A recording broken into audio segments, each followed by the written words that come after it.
Observers of the United States Congress might be struck by a sense of deja vu as terms such as Lend-Lease once again echo through the chambers. Lend-Lease originally was a program instituted under President Franklin Delano Roosevelt in March of 1941 to provide military assistance to the British in their struggle against Nazi Germany.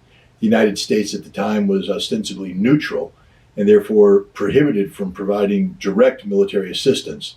But under Lend-Lease, American military equipment was leased to the British, who would then use it, pay for it, or return it once their struggle against Nazi Germany was complete. In June of 1941, the Lend-Lease program expanded to include the Soviet Union when Nazi Germany invaded and then drove on to Moscow. Over $31 billion worth of Lend-Lease equipment was provided to the British.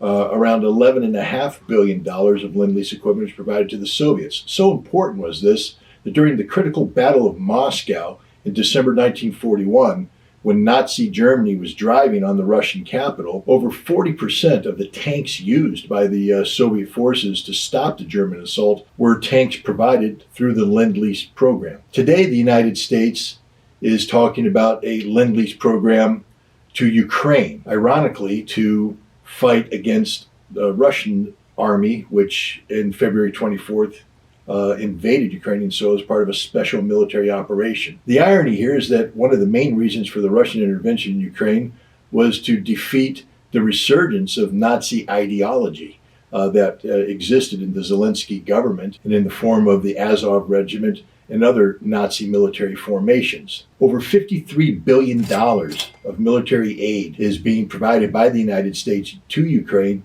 to fight against Russia. The irony here is that the United States is funding the Nazi ideology that it and the Soviet Union had conspired to defeat back in 1945. Right now, Russia seems to have the advantage on the battlefield.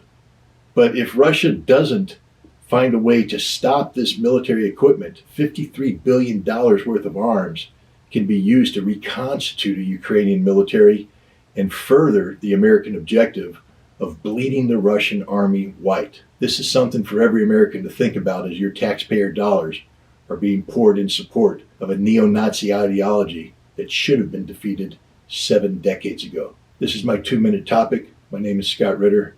Remember, knowledge is power.